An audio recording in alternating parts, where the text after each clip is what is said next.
Bharati madam ಅವರು ಪಾಪ ಅವರು ಬನಶಂಕರಿ ಚಿತಾಗಾರದಲ್ಲಿ ಮಾಡಿ ಅಂತ ಹೇಳಿದ್ರು. ಅವ್ರಿಗೆಲ್ಲ ಈ ತೊಡ್ಕೋಗಳು ಗೊತ್ತಿತ್ತೋ ಏನೋ, ಈ ಸ್ಮಾರಕ ಆಗಲೇಬೇಕು ಅಂತ ಟಿ ವಿಗಳಿಗೆಲ್ಲ ನಾನು ಕೂಡ ಅಲ್ಲಿ ನಿಂತು ಕೂಗಾಡಿದ್ದೆ. ಅಂಬರೀಷ್ ಅವರು ಎಸ್ ಅಂತ ಸರ್ಕಾರದ ಯಡಿಯೂರಪ್ಪನವ್ರ ಜೊತೆಗೆ ಮಾತನಾಡಿದರು.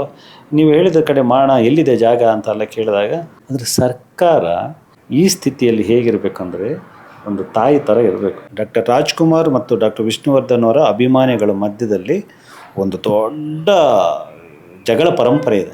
ಭಾಳ ಹೊಡೆದಾಟಗಳಾಗಿದ್ದಾವೆ. ಅಂತಹ ವಾತಾವರಣ ಖಂಡಿತವಾಗ್ಲೂ ಕಂಠೀರವದಲ್ಲಿ ಸೃಷ್ಟಿ ಆಗ್ತಾ ಇರಲಿಲ್ಲ. ಆದ್ದರಿಂದ ಇವತ್ತಿಗೂ ನಾನು ಹೇಳ್ತೀನಿ, ಅಲ್ಲಿ ಅವರು ಬೇಡವಾಗಿತ್ತು. 6 ವರ್ಷ ಅವರು ಇದಕ್ಕೋಸ್ಕರ ಹೋರಾಟ ಮಾಡಿದರು. ಒಬ್ಬೊಬ್ಬರೇ CM ಕಚೇರಿ ಪಾಪ ಬಾಗಿಲಲ್ಲಿ ಗಂಟೆಗಟ್ಟಲೆ ಕಾದರು. ಇವತ್ತು ಬಾಲಕೃಷ್ಣ ಅವರ ಕುಟುಂಬದ ಕಾರ್ತಿಕನ ಈ ಒಂದು ದುಷ್ಟ ನಡವಳಿಕೆಗೆ ಅದು ಒಂದು ಕಾರಣ. ಮತ್ತು ನಾನು ಮೈಸೂರಲ್ಲಿ 10 ಲಕ್ಷ ರೂಪಾಯಿ ದುಡಿಯೋ ಪ್ಲಾನ್ ಇಟ್ಕೊಂಡಿದ್ದೀನಿ. ಮತ್ತು ಏರ್ಪೋರ್ಟ್ ಕೂಡ ಸ್ಥಳಾಂತರ ಆಯಿತು ರೀ, ಹಾಗೆ ಸಮಾಧಿನೂ ಸ್ಥಳಾಂತರ ಆಗುತ್ತೆ. ಏನಾಯಿತು?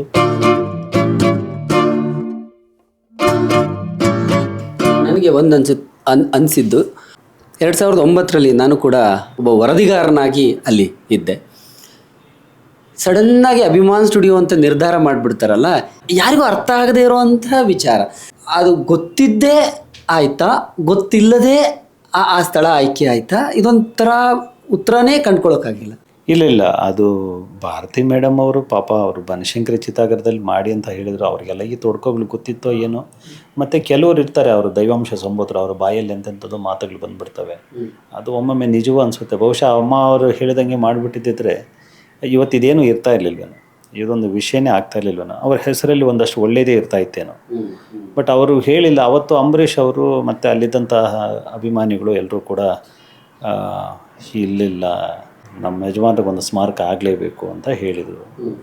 ಸೊ ನಾನು ಕೂಡ ಅವತ್ತು ಹಾಗೆ ಹೇಳಿದೆ, ಈ ಸ್ಮಾರಕ ಆಗಲೇಬೇಕು ಅಂತ ಟಿ ವಿಗಳಿಗೆಲ್ಲ ನಾನು ಕೂಡ ಅಲ್ಲಿ ನಿಂತು ಕೂಗಾಡಿದ್ದೆ. ನಮಗೆಲ್ರಿಗೂ ಆಸೆ, ನಮ್ಮ ಯಜಮಾನ್ರನ್ನ ಯಾರು 10ರಲ್ಲಿ 11 ಥರ ಯಾರೋ ಒಬ್ಬ ದಾರಿಯಲ್ಲಿ ಒಬ್ಬ ಭಿಕ್ಷುಕ ಸುತ್ತೋದ್ರು ಚಿತಾಗಾರದಲ್ಲೇ ಸುಡ್ತಾರೆ, ನನ್ನಂಥ ಮಧ್ಯಮ ವರ್ಗದವನು ಸತ್ತರೂ ಅಲ್ಲೇ ಸುಡ್ತಾರೆ, ಇಂಥ ಹಿಮಾಲಯ ಪರ್ವತದಂತಹ ವ್ಯಕ್ತಿನೂ ಅಲ್ಲೇ ಸುಡೋದಾ? ಹಂಗಾಗಬಾರ್ದು. ಇವ್ರಿಗೊಂದು ಸ್ಮಾರಕ ಆಗಬೇಕು, ಇದೊಂದು ನೆನಪಾಗಿ ಉಳಿಬೇಕು, ಮುಂದಿನ ತಲೆಮಾರು ಇವ್ರ ಬಗ್ಗೆ ಪರಿಚಯ ಮಾಡ್ಕೋಬೇಕು, ಅದೆಲ್ಲ ಉದ್ದೇಶಗಳಾಗಿದ್ದು. ಅದನ್ನೇ ನಾವು ಅಂಬರೀಷ್ ಅವರಿಗೆ ಹೇಳಿದಾಗ ಅಂಬರೀಷ್ ಅವರು ಎಸ್ ಅಂತ ಸರ್ಕಾರದ ಯಡಿಯೂರಪ್ಪನವ್ರ ಜೊತೆಗೆ ಮಾತನಾಡಿದರು. ನೀವು ಹೇಳಿದ ಕಡೆ ಮಾಡೋಣ, ಎಲ್ಲಿದೆ ಜಾಗ ಅಂತೆಲ್ಲ ಕೇಳಿದಾಗ, ಯಾರೋ ಅವ್ರಿಗೆ ಬಂದು ಹೇಳಿದ್ರು ಹಿಂಗೆ ಅಭಿಮಾನ್ ಸ್ಟುಡಿಯೋ ಅಂತ. ಇವ್ರಿಗೆ ಗೊತ್ತಲ್ಲ ಅಂಬರೀಷ್ ಅವರು, ಇಮ್ಮಿಡಿಯೇಟಾಗಿ ಫೋನ್ ತೊಗೊಂಡು ಅವ್ರ ಮಗ ಗಣೇಶ್ಗೆ, ಹಿಂಗೆ ಇದೆ ಕಣ, ಹಿಂಗೆ ಮಾಡ್ಬೇಡ ಅಣ್ಣ ಆಯ್ತಣ್ಣ ಅಂತ ಏನೋ ಮಾತಾಡಿದ್ದಾರೆ. ಅವರೊಂದು ಲೆಟ್ರೇಡಲ್ಲಿ ಬರ್ಕೊಟ್ಟಿದ್ದಾರೆ. ಪಾಪ 2 ಎಕರೆ ಜಾಗದಲ್ಲಿ ಹಿಂಗೆ ಮಾಡೋಕ್ಕೆ ನನಗೆ ಅನುಮತಿ ಇದೆ ಅಂತ ಹೇಳ್ಬಿಟ್ಟೆಲ್ಲ ಬರ್ಕೊಟ್ಟಿದ್ದಾರೆ. ಸೊ ಹಾಗೆ ಅದು ಆತುರವಾಗಿ ನಡೆದು ಬಿಡ್ತು. ಆದರೆ ಅಭಿಮಾನ ಅಂಬರೀಷ್ ಅವ್ರಿಗಾಗಲಿ ತನ್ನ ಗೆಳೆಯ ಅನ್ನೋಂತಹ ಕಾಳಜಿ ಮತ್ತು ಜವಾಬ್ದಾರಿ, ಅಭಿಮಾನಿಗಳಿಗೆ ತನ್ನ ಆರಾಧ್ಯ ದೈವ ಯಾವಾಗೂ ಎತ್ತರದಲ್ಲೇ ಇರಬೇಕು ಅಂತದ್ದು. ಅವ್ರು ನೋಡಿ, ಬದುಕಿದ್ದಾಗ ನನ್ನ ಹೀರೋದು ಸಿನಿಮಾ 100 ಡೇಸ್ ಆಗಲಿಲ್ಲ ಅಂದ್ರೆ 100 ಡೇಸ್ ಅಂತ ಹೇಳ್ಕೊತಾರೆ. 5 ಕೋಟಿ ಟರ್ನ್ ಓವರ್ ಆಗಿದ್ರೆ, ವಹಿವಾಟಾಗಿದ್ದರೆ 100 ಕೋಟಿ ಕಲೆಕ್ಟ್ ಮಾಡ್ತು ಅಂತ ಹೇಳ್ತಾರೆ.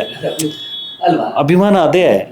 ಅಂಥದ್ರಲ್ಲಿ ಯಜಮಾನ್ರ ಸ್ಮಾರಕ ಎಷ್ಟು ದೊಡ್ಡ ಮಟ್ಟದಲ್ಲಿ ಇರಬೇಕು ಅಂತ ನಿರೀಕ್ಷೆ ಮಾಡೋದ್ರಲ್ಲಿ ತಪ್ಪಿಲ್ಲ. ಅದು ಹಾಗೆ ಅಂದ್ಕೊಂಡ್ರು. ಅಂದರೆ ಸರ್ಕಾರ ಈ ಸ್ಥಿತಿಯಲ್ಲಿ ಹೇಗಿರಬೇಕಂದ್ರೆ ಒಂದು ತಾಯಿ ಥರ ಇರಬೇಕು. ಅದು ಭಾಳ ಸೂಕ್ಷ್ಮವಾಗಿ 10 ವಿಷಯಗಳನ್ನು ಸಮಾನವಾಗಿ ಗ್ರಹಿಸಿ ತೂಕ ಮಾಡಿ ಪರಾಮರ್ಶೆ ಮಾಡಿ ಮಾಡಬೇಕು.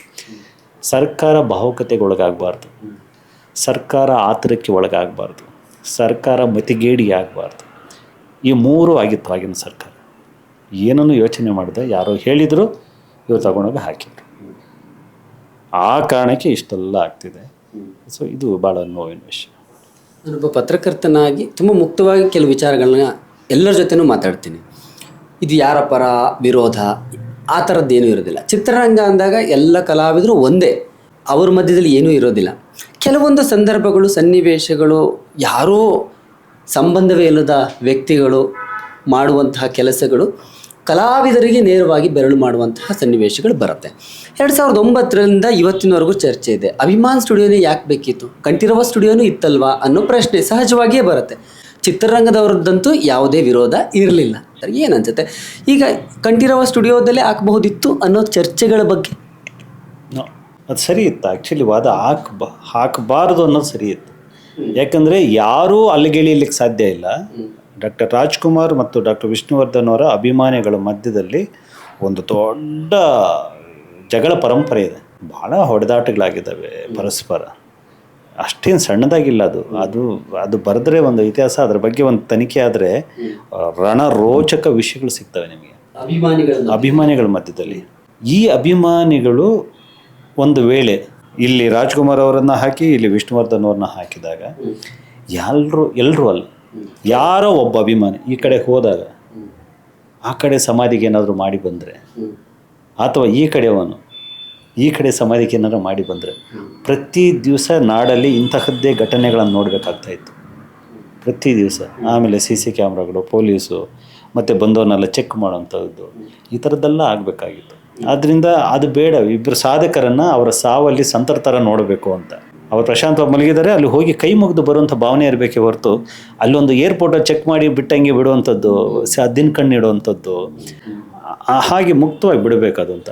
ಯಾವುದೋ ಒಂದು ಧ್ಯಾನ ಶಿಬಿರಕ್ಕೆ ಹೋದಾಗ ಒಬ್ಬ ಸಂತನನ್ನು ಭೇಟಿ ಮಾಡಿದಾಗ ಹೋಗ್ತೀವಲ್ಲ, ಹಾಗೆ ಹೋಗಬೇಕು. ಅಂತಹ ವಾತಾವರಣ ಖಂಡಿತವಾಗ್ಲೂ ಕಂಠೀರವದಲ್ಲಿ ಸೃಷ್ಟಿ ಆಗ್ತಾ ಇರಲಿಲ್ಲ. ಆದ್ದರಿಂದ ಇವತ್ತಿಗೂ ನಾನು ಹೇಳ್ತೀನಿ, ಅಲ್ಲಿ ಅವ್ರು ಬೇಡವಾಗಿತ್ತು ಮತ್ತು ಬೇಡ ಸರಿ ಇದೆ, ಅದು ಸರಿ ಇದೆ, ಈಗೇನಿದೆಯೋ ಅದು ಸರಿ, ಅಲ್ಲಿಗೆ ಬೇಡ. ಆದರೆ ಹಾಗಂತ ಹೇಳಿ ವಿವಾದಾತ್ಮಕವಾದ ಜಾಗದಲ್ಲಿ ಹಾಕಿ ಅಂತ ಯಾರು ಹೇಳಿದರು? ಅಲ್ಲಿ ಬೇಡ, ಸರಿ. ಸರ್ಕಾರದಲ್ಲಿ ಬೇರೆ ಜಾಗಗಳಿಲ್ವಾ? ಅಥವಾ ಈ ಸರ್ಕಾರ ಇದೇ ಅಭಿಮಾನ ಸ್ಟುಡಿಯೋದಲ್ಲಿ ಅದು ಒಂದಷ್ಟು ಏನೇನು ಇದೆ ಸಮಸ್ಯೆಗಳು ಅಂತ ತಿಳ್ಕೊಂಡು ಇಮಿಡಿಯೇಟಾಗಿ ಫಸ್ಟ್ ಅವ್ರಿಗೆ ಟೈಮ್ ಇತ್ತು, ಏನೋ ಒಂದು ಡೀಲ್, ಒಂದು ಅಗ್ರಿಮೆಂಟ್ ಅಲ್ಲಿ ಸಬ್ ರಿಜಿಸ್ಟ್ರ್ ಆಫೀಸ್ ಕರೆಸ್ಬಿಟ್ಟು, ಬೆಳಿಗ್ಗೆ ಆಗಿತ್ತಲ್ವ, ಬೆಳಿಗ್ಗೆ 4:15 ಜಾವಾಗ 10 ಗಂಟೆ ಒಳಗೆಲ್ಲ ವಿಷಯ ತೊಗೊಂಡು ಒಂದು ಸಬ್ ರಿಜಿಸ್ಟ್ರ್ ಆಫೀಸಿಗೆ ಕರೆದು ಒಂದು ರಿಜಿಸ್ಟ್ರೇಷನ್ ಟಕ್ಕಂತ ಆಗ್ಬಿಡ್ಬೋದಾಗಿತ್ತು. ಸರ್ಕಾರದ ಕೈಯಲ್ಲಿ ಒಂದು DC ಆರ್ಡರ್ ಮಾಡಿಬಿಡ್ಬೇಕಾಯ್ತು, ಹೇಗಿದೆ ಅಂತ ಹೇಳ್ಬಿಟ್ಟು. ಒಂದು ಆ ಥರದ್ದು ಆಗಲೇ ಇಲ್ಲ. ಬಟ್ ನನಗೆ ಆ ಪ್ರಶ್ನೆ ಕೇಳಬೇಕು ಅಂತ ಅನಿಸಿದ ಉದ್ದೇಶ ಇಷ್ಟೇ. ಬಹುಶಃ ಅವ್ರು ಬದುಕಿದ್ದಾಗ ಅವರಿಬ್ಬರು ಬಹಳ ಚೆನ್ನಾಗಿದ್ರು. ಅವರಿಬ್ಬರ ಮಧ್ಯೆ ಒಳ್ಳೆಯ ಏನು ಹೇಳ್ತೀವಿ, ಒಂದು ಸೋದರತ್ವದ ರೀತಿಯಲ್ಲೇ ಇತ್ತು. ಅವರು ಇವರನ್ನು ಅಷ್ಟೇ ಗೌರವಿಸ್ತಾ ಇದ್ರು. ನನಗೆ ಯಜಮಾನ ಸಿನಿಮಾ ನೋಡಿ ಅಣ್ಣವರು ಕಣ್ಣೀರು ಹಾಕಿದ್ದು, ಅವರು ಖುದ್ದು ಫೋನ್ ಮಾಡಿದ್ದು, ಈ ಥರದ್ದು ಬೇಕಾದಷ್ಟು ಘಟನೆಗಳು ನನಗೆ ಬಂದಿದೆ ನನ್ನ ಸಂದರ್ಶನದಲ್ಲಿ. ಹಾಗಾಗಿ ಅವರಿಬ್ಬರ ಮಧ್ಯೆ ಬಹಳ ಒಬ್ರನ್ನೊಬ್ಬರು ಗೌರವಿಸ್ತಾ ಇದ್ರು ಇಬ್ಬರು ಕೂಡ ಅನ್ನುವಂಥದ್ದು. ಆದರೆ ಚಿತ್ರರಂಗ ಇದನ್ನೆಲ್ಲ ನೋಡಬೇಕಾಯ್ತಲ್ಲ ಇಂಥದ್ದನ್ನು. ಇದ್ರ ಮಧ್ಯದಲ್ಲಿ ವಿಷ್ಣುವರ್ಧನ್ ಅಭಿಮಾನಿಗಳ ಮಧ್ಯದಲ್ಲೇ ಸಾಕಷ್ಟು ಭಿನ್ನಾಭಿಪ್ರಾಯಗಳು ಬಂತು ಸಮಾಧಿ ಸ್ಮಾರಕ ವಿಚಾರದಿಂದಾಗಿ. ಅಭಿಮಾನಿಗಳ ಮಧ್ಯೆ ಎಂಥ ಗೊಂದಲಗಳು ಇರಲಿಲ್ಲ, ಕುಟುಂಬ ಮತ್ತು ಅಭಿಮಾನಿಗಳ ಮಧ್ಯದಲ್ಲಿತ್ತು. ಅಭಿಮಾನಿಗಳ ನಡುವೆಯೇ ಗೊಂದಲ ಕಡಿಮೆ ಇತ್ತು. ಕುಟುಂಬದವರು ಪಾಪ ಅವ್ರ ಮೇಲೆ ಏನೂ ಆರೋಪಗಳಿಲ್ಲ. 6 ವರ್ಷ ಅವರು ಇದಕ್ಕೋಸ್ಕರ ಹೋರಾಟ ಮಾಡಿದರು. ಒಬ್ಬೊಬ್ಬರೇ CM ಕಚೇರಿ ಪಾಪ ಬಾಗಿಲಲ್ಲಿ ಗಂಟೆಗಟ್ಟಲೆ ಕಾದರು. ಸೊ ಅನಿರುದ್ಧ್ ಅವರು ಎಲ್ಲ ಕಡೆಗೆ ಅಧಿಕಾರಿಗಳನ್ನು ಭೇಟಿ ಮಾಡೋದು, ಒಂದಷ್ಟು ದಾಖಲೆಗಳನ್ನು ತಯಾರು ಮಾಡುವಂಥದ್ದು, ಯಾರ್ಯಾರ ಜೊತೆಗೂ ಮಾತನಾಡುವಂಥದ್ದು, ಒಂದು ಸಂಧಾನಗಳನ್ನು ಮಾಡುವಂಥದ್ದು ಪ್ರಯತ್ನಗಳನ್ನು ತುಂಬ ಮಾಡಿದರು ಅವರು ಕೂಡ. ಎಲ್ಲವೂ ಮಾಡಿದಾಗ ಎಲ್ಲವೂ ನಿರಾಸೆಯೇ ರಿಸಲ್ಟ್ ಆಗಿಬಿಟ್ಟಾಗ ಅವ್ರು ಕೊನೆಗೂ ಬೇಸತ್ತು ಬಿಟ್ಟು ನಾವು ಹೊರಟು ಬಿಡ್ತೀವಿ ಅಂತ ಹೇಳ್ಬಿಟ್ಟು ಮೈಸೂರಿಗೆ ಅನೌನ್ಸ್ ಮಾಡಿಬಿಟ್ರು. ನಮಗೆ ಅಲ್ಲಿ ಅಲ್ಲಿವರೆಗೂ ನಾವು ಅವ್ರೇನೋ ಮಾಡ್ತಾರೇನೋ ನಂಬಿಕೆಯಲ್ಲಿ ನಾವು ಇದ್ದು ಬಿಟ್ವಿ. ಆವಾಗ ಅಭಿಮಾನಿಗಳು ಈ ಹೋರಾಟಕ್ಕೆ ಬರೋದು. ಅಲ್ಲಿವರೆಗೂ ಅಭಿಮಾನಿಗಳು ಈ ಪಿಕ್ಚರಲ್ಲಿ ಇರಲಿಲ್ಲ. ಕುಟುಂಬದವರೇ ಅವರು ಎಲ್ಲವನ್ನೂ ಅವರೇ ಹ್ಯಾಂಡಲ್ ಮಾಡ್ತಿದ್ರು. ನಾವು ಅವ್ರು ಮೈಸೂರಿಗೆ ಹೋಗ್ತೀನಿ ಅಂತಂದಾಗ ನಾವು ಮುನ್ನೆಲೆಗೆ ಬರ್ತೀವಿ, ಹೋರಾಟಗಳನ್ನು ಮಾಡ್ತೀವಿ. ಅದು ಮನೆಯವರಿಗೆ ಇಷ್ಟವಾಗಲ್ಲ. ನೀವು ಕುಟುಂಬವನ್ನು ಗೌರವಿಸೋದೇ ಆದರೆ, ಯಜಮಾನರನ್ನು ಗೌರವಿಸೋದೇ ಆದರೆ ನಮ್ಮ ಮಾತಿಗೆ ಬದ್ಧರಾಗಿರಿ ಅನ್ನುವಂಥದ್ದು ಅವ್ರ ಮಾತು. ಅದರಲ್ಲಿ ಎರಡನೇ ಮಾತಿಲ್ಲ. ನಾವು ಕುಟುಂಬವನ್ನು ಗೌರವಿಸೋ ವಿಷಯದಲ್ಲಿ ಯಾವುದೇ ತೊಂದರೆ ಇಲ್ಲ ನಮಗೆ. ಅವರು ಯಜಮಾನರನ್ನು ಪ್ರೀತಿಸೋದಂತಂದರೆ ಅವರ ಸಮಸ್ತವನ್ನು ಪ್ರೀತಿಸೋದೇ ಅಲ್ವಾ. ಅವ್ರ ಕುಟುಂಬವನ್ನು ಗೌರವಿಸ್ತೀವಿ. ನಮಗೇನಾಗಿದೆ, ಅಲ್ಲಿ ಅಂತ್ಯ ಸಂಸ್ಕಾರ ಆಗಿದೆ, ಅದೊಂಥರ ಭಾವನಾತ್ಮಕ ಸಂಬಂಧ ನಮಗೆ. ಅದೇ ಜಾಗದಲ್ಲಿ ಆಗಿಬಿಡ್ಲಿ ಅಂತ ಆಸೆ ಪಡ್ತಾಯಿದ್ದೀವಿ. ನಮ್ಮದು ಆಸೆ ಅಷ್ಟೇ, ಹಕ್ಕಲ್ಲ. ನಮಗೆ ಅದ್ರ ಮೇಲೆ ಭಾವನಾತ್ಮಕ ಸಂಬಂಧ ಇರೋದರಿಂದ ನಾವು ಇರಲಿ ಅಂತ ಹೇಳಿಕೊಂಡು ಹೋರಾಟ ಮಾಡಿಕೊಂಡೇ ಬಂದ್ವಿ. ಅವರಲ್ಲಿ ಹೋಗಬೇಡಿ, ಬೇಡ, ಇಲ್ಲಿಗೆ ಬನ್ನಿ ಅಂತ ಕರೆದ್ರು. ಅದೊಂದು ಸ್ವಲ್ಪ ಸಮಸ್ಯೆ ಆಯಿತು. ಮತ್ತು ನಮ್ಮಿಬ್ಬರ ನಡುವಿನ ಈ ಅಂತರ ಇದೆಯಲ್ಲ, ಅದು ಮೂರನೇ ವ್ಯಕ್ತಿಗಳಿಗೆ ಒಂದಷ್ಟು ವರದಾನವಾಯಿತು. ಸಪೋಸು ಇವತ್ತು ಬಾಲಕೃಷ್ಣ ಅವರ ಕುಟುಂಬದ ಕಾರ್ತಿಕನ ಈ ಒಂದು ದುಷ್ಟ ನಡವಳಿಕೆಗೆ ಅದು ಒಂದು ಕಾರಣ. ಇವ್ರ ಮಾತು ಅವ್ರು ಕೇಳಲ್ಲ, ಅವ್ರ ಮಾತು ಇವ್ರು ಕೇಳಲ್ಲ, ಮಧ್ಯದಲ್ಲಿ ನಾನು ನಡುವಲ್ಲಿ ನಮ್ಮ ಬೆಳೆ ಬೇಯಿಸ್ಕೋಬೋದು ಅಂತ ಹೇಳಿಬಿಟ್ಟು ಆ ಥರ ಒಂದು ದೊಡ್ಡ ಹೆಜ್ಜೆ ಇಟ್ಬಿಟ್ಟೆ. ಸೊ ಅದಿಲ್ಲದೆ ಆಗಿದ್ದಿದ್ರೆ ಬಹುಶಃ ಈ ಮಟ್ಟದ್ದಾಗ್ತಾ ಇದೆ. ಅದೇ ಇದರಿಂದಾಗಿಯೇ ಮಧ್ಯದಲ್ಲಿ ವೀರಕಪುತ್ರ ಶ್ರೀನಿವಾಸ್ ಅವರಿಗೂ ವಿಷ್ಣುವರ್ಧನ್ ಅವರ ಕುಟುಂಬಕ್ಕೂ ಒಂದು ರೀತಿ ಜಟಾಪಟಿ ಇದೆ ಒಳಗಡೆ ಅನ್ನೋ ಬಹಳಷ್ಟು ಚರ್ಚೆಗಳಾಯಿತು. ಅಂದರೆ ನಿಮಗೆ ಗೊತ್ತಿರುತ್ತೆ, ಬಹಳಷ್ಟು ಚರ್ಚೆಗಳಾಗ್ತಿತ್ತು. ಬೆಂಗಳೂರಿನಲ್ಲೇ ಇರಬೇಕು ಅನ್ನೋ ಒಂದು ತಟಸ್ಥವಾದಂತಹ ನಿಲುವು ನಿಮ್ಮದು. ಅವರು ಸಾಕು, ಇನ್ನು ನಾವು ಅಲ್ಲಿಗೆ ಹೋಗ್ಬಿಡ್ತೀವಿ, ಅಲ್ಲಿ ತಗೊಂಡು ನೆಮ್ಮದಿಯಾಗಿ ಅಲ್ಲೇ ಒಂದು ಸ್ಮಾರಕ ಮಾಡೋಣ ಅನ್ನೋಂಥದ್ದು ಅಲ್ಲಿ ಆಯಿತು. ಈಗ ಅದ್ರ ಬಗ್ಗೆ ಬಹಳ ಇತ್ತು. ಜಟಾಪಟಿ ಅಂತ ಅಲ್ಲಲ್ಲ, ಅದು ಏನಾಯಿತು, ಈ ಬಟ್ಟೆ ಮೇಲೆ ಏನೋ ಒಂದು ಕರೆ ಬಿದ್ದರೆ ಅದು ಸುಮ್ಮನೆ ನಾವು ಅಯ್ಯೋ ಬಟ್ಟೆ ಮೇಲೆ ಬಿತ್ತಲ್ಲ ಅಂತ ಹಿಂಗೆ ಒರೆಸ್ಕೊಳಕ್ಕೆ ಹೋಗ್ತೀವಿ ನೋಡಿ, ಅದು ಇನ್ನೊಂಚೂರು ದೊಡ್ಡದಾಗ್ಬಿಡುತ್ತೆ. ಹಂಗಾಗೋಯ್ತು. ನಾವು ಹಂಗಲ್ಲ ಅಂತ ಹೇಳಕ್ಕೆ ಹೋದಾಗಲ್ಲ ಇನ್ನೊಂದೇನೋ ತಪ್ಪಾಗ್ತಾ ಇತ್ತು. ಆಗೋರು ಅಲ್ಲ, ಅಲ್ಲಿ ಉಳಿಸ್ಕೊಳ್ಳೋ ಪ್ರಯತ್ನ ಅಷ್ಟೇ. ಅವರು ನಾವೇನೋ ಸರಿ, ಅವ್ರಿಗಿಂತ ತುಂಬ ಚಿಕ್ಕವರಿದ್ರು. ಅನಿರುದ್ಧ ಅವ್ರಿಗಿಂತ ಒಂದು 10 ವರ್ಷ ನಾನು ಚಿಕ್ಕವನು, ಭಾರತಿ ಮೇಡಮ್ ಅವ್ರಿಗಿಂತ ಒಂದು 30-35 ವರ್ಷ ಚಿಕ್ಕವರು. ಅವ್ರ ಅನುಭವಗಳ ಮುಂದೆ ನಾವೆಲ್ಲ ಏನು ಸರ್, ಸಣ್ಣವರಲ್ವ. ಅವ್ರು ಹೇಳ್ಬೋದಾಗಿತ್ತು ನಮಗೆ, ಹೀಗಲ್ಲ ಹಾಗೆ, ಇದೆಲ್ಲ ಹಾಗೆ ಅಂತೇಳ್ಬಿಟ್ಟು ಕೂರಿಸ್ಕೊಂಡು ಮಾತಾಡ್ಬೋದಾಗಿತ್ತು. ಅಥವಾ ನಮ್ಮ ಅಭಿಮಾನವನ್ನು ಅವರು ಅರ್ಥ ಮಾಡ್ಕೋಬೋದಾಗಿತ್ತು. ಎಸ್, ಅವರು ಏನು ಕೇಳ್ತಿದ್ದಾರೆ ಅಮ್ಮಮ್ಮ ಅಂದರೆ ಅಲ್ಲೊಂದು ಸಮಾಧಿ ಮಾಡಿಕೊಡಿ ಅಂತ ತಾನೆ ಸರ್ಕಾರಕ್ಕೆ ನಾವು ಅವ್ರ ಜೊತೆ ನಿಂತ್ಬಿಡೋಣ ಅಂತ ಹೇಳಿಬಿಟ್ಟು, ಬರ್ರಿ ಆಯಿತು, ಮೈಸೂರಲ್ಲಿ ಆಗೋದಾಗಲಿ, ಬೆಂಗಳೂರಲ್ಲಿ ನಾವು ದುಡ್ಡು ಕೊಟ್ಟು ತೊಗೊಳ್ಳೋಣ, ಬರ್ರಿ ನಾವೆಲ್ಲ ಸೇರೋಣ ಅಂತ ಅಂದ್ಬಿಟ್ಟಿದ್ರೆ ಆಗೋದು. ನೀವು ಎಲ್ಲರಿಗೂ ಹೋಗಬೇಡಿ, ಅದು ಮುಗ್ದೋಗಿದೆ, ಅಲ್ಲಿ ಯಜಮಾನ್ರಿಲ್ಲ. ಆ ವಿಷಯ ನೀವು ಮಾತಾಡಿದ್ರೆ ನೀವು ಯಾರು ಅಭಿಮಾನಿಗಳೇ ಅಲ್ಲ. ಮತ್ತು ನಾನು ಮೈಸೂರಲ್ಲಿ 10 ಲಕ್ಷ ರೂಪಾಯಿ ದುಡಿಯೋ ಪ್ಲ್ಯಾನ್ ಇಟ್ಕೊಂಡಿದ್ದೀನಿ. ಮತ್ತು ಏರ್ಪೋರ್ಟ್ ಕೂಡ ಸ್ಥಳಾಂತರ ಆಯಿತು ರೀ, ಹಾಗೆ ಸಮಾಧಿನೂ ಸ್ಥಳಾಂತರ ಆಗುತ್ತೆ, ಏನಾಯಿತು? ಈ ಥರದ ಸ್ಟೇಟ್ಮೆಂಟ್ಸ್ ಎಲ್ಲ ಕೊಟ್ಬಿಟ್ಟು ಇದು ಹರ್ಟ್ ಆಗೋಯ್ತು ಎಲ್ರಿಗೂ ಕೂಡ. ಹರ್ಟ್ ಆಗಿದ್ದರಿಂದ ಇದು ನನ್ನ ಒಬ್ಬನ ಜಟಾಪಟಿ ಅಲ್ಲ, ಇದು ಸಮಸ್ತ ಅಭಿಮಾನಿಗಳಿಗೆ ಒಂದು ನೋವಾಗಿದೆ. ಏನಿದು ಯಜಮಾನ್ರ ಮನೆಯವರೇ ಹೀಗೆ ಮಾತನಾಡ್ತಾರಲ್ಲ ಅಂತ ಹೇಳಿ ಅದೊಂದು ಅವರ ಸ್ಟೇಟ್ಮೆಂಟ್ಸ್ ಎಲ್ಲ ಸೇರಿಕೊಂಡು ಒಂದು ಅಭಿಪ್ರಾಯವಾಗಿ ಮನಸ್ಸುಗಳಲ್ಲಿ, ಅಭಿಮಾನದ ಮನಸ್ಸಲ್ಲಿ ಉಳಿದ್ಬಿಡ್ತು ಅಷ್ಟೇ. ಅದಕ್ಕೆ ನನ್ನನ್ನು ಒಬ್ಬ ಮುಂದೆ ನಿಲ್ಲಿಸಿದರು, ಶ್ರೀನಿವಾಸ್ ಜೊತೆ ಜಟಾಪಟಿ ಅಂತನೂ.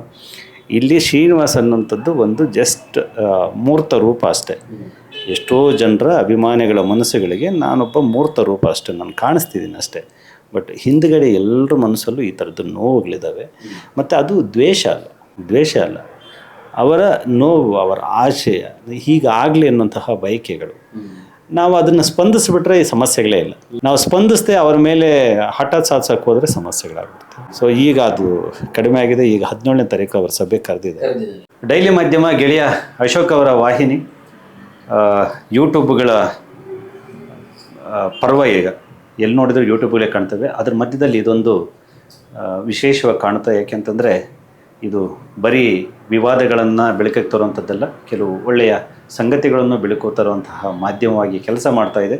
ಈ ಡೈಲಿ ಮಾಧ್ಯಮ ಚಿತ್ರರಂಗದ ಮಾತ್ರವಲ್ಲ, ಸಮಾಜದ ಅಷ್ಟು ಒಳ್ಳೊಳ್ಳೆ ಸಂಗತಿಗಳನ್ನು ನಿಮ್ಮೆದುರು ತಂದು ಇಡ್ತಿದೆ. ಸೊ ಇದನ್ನು ಬೆಂಬಲಿಸಿ, ಆಶೀರ್ವಾದಿಸಿ, ಸಬ್ಸ್ಕ್ರೈಬ್ ಮಾಡಿ. ನಾನು ಸಬ್ಸ್ಕ್ರೈಬ್ ಮಾಡ್ತೇನೆ. Thank you.